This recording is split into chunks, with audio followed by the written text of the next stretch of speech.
Hey everybody, we just thought we'd share something fun with you during these times, and we received a cool box in the mail yesterday.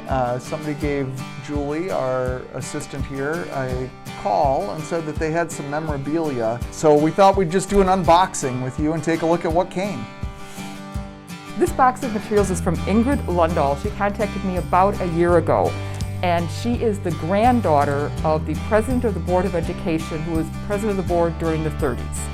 And she found this memorabilia and going through her parents' things and wanted to pass it on so that we would have it. So checking out this handbook here from 1937.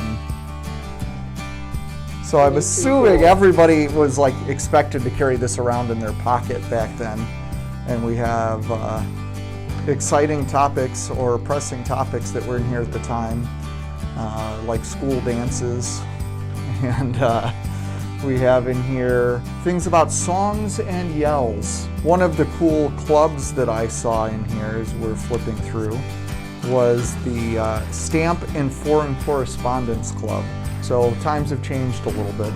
So here's the original 4th Street entrance. Oh, there's the football field. Look at that.